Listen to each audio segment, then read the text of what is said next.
मंगल भवन मंगल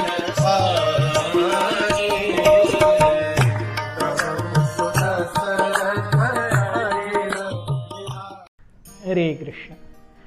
कल हमने देखा किस प्रकार से भगवान विष्णु आए और उन्होंने सारे देवताओं को अपनी अभय मुद्रा से आशीर्वचन और दिलासा दिया कि अरे मैं जल्दी ही दशरथ महाराज के पुत्र के रूप में आऊंगा। और आप सभी को आदेश क्या है? आप सभी को आदेश है कि आप वानर योनि में जन्म लीजिए किष्किंधा राज्य में, और वहां पे मैं आपके साथ जाऊंगा और रावण को मारूंगा। मैं आपके साथ में वहां जाऊंगा और रावण का वध करूंगा। हम देखते हैं जब भी भगवान का अवतरण हमारे जीवन में होता है या हमारे हृदय में होता है, serving him and pleasing him is always on his terms and it is not on our terms. भगवान ने स्वयं आदेश दिया देवताओं को कि आप एक वानर के रूप में जन्म लीजिए। तो देवतागण तो मनुष्य के रूप या मनुष्य के स्तर पे आने से भी मनुष्य को भी वो सोचते हैं ये क्या है। जब भी देवतागण आते हैं तो उनके पैर जमीन को टच नहीं होते, जमीन से 6 इंच ऊपर रहते हैं, वो हमेशा हवा में उड़ते हैं। They never touch the ground, so they never equate themselves with human beings also, what to speak of a monkey। लेकिन फिर भी यहां सारे देवताओं ने अपने उस अहंकार को छोड़ करके एक वानर के रूप में आने की ठान ली। So this shows us how it is important to please God in His terms, and if at all Krishna will be pleased, or if at all Lord will be pleased, He will be pleased on His terms and not on we offering Him something on our terms। So Brahma ji तुरंत active mode में आ गए।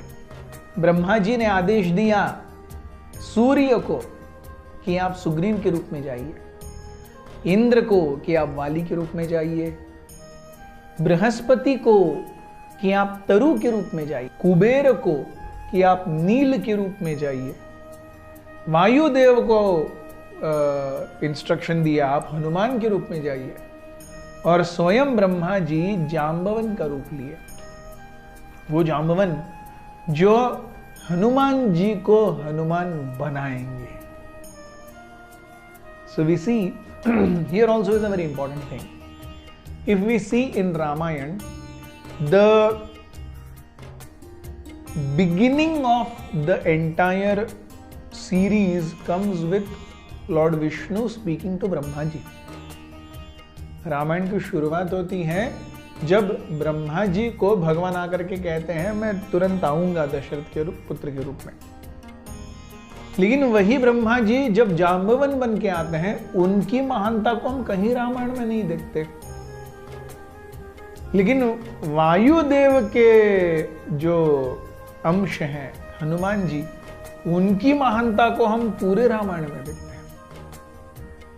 So we see when we are given a certain task at hand by Lord, we are important for that time, और वो कार्य करके हमें बाजू में हो जाना चाहिए।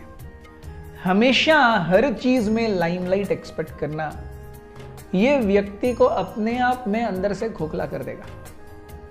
सो जांबवन जो ब्रह्मा जी हैं, एक्चुअली भगवान से डायरेक्ट आदेश वो पाए हैं, लेकिन रामायण में वाहवाही तो हनुमान जी की हो रही है। यही हनुमान जी महाभारत में आते हैं और वो केवल ध्वजा में चिन्ह के रूप में रहते हैं अर्जुन के ऊपर। उनकी वाहवाही कहीं रामायण में नहीं, उनकी वाहवाही कहीं पर भी महाभारत में नहीं है। महाभारत में अर्जुन की वाहवाही है। So we see Krishna will always choose his different devotees to do his things at different point of times. So when Krishna gives us an opportunity to serve, we should grab hold of that opportunity. And when Krishna wants us to take a step side, we should be ready and happy to take a side step also and let someone else come in forefront. इसके बाद में सारे राह देखने लगे कि कब भगवान आएंगे। अब दशरथ महाराज के उस पुत्र कामेष्टि यज्ञ में चलते हैं, जहां यज्ञ ऑलमोस्ट खत्म होने को है। वहां पर क्या हुआ ये हम देखेंगे कल। बहुत बहुत धन्यवाद। हरे कृष्ण।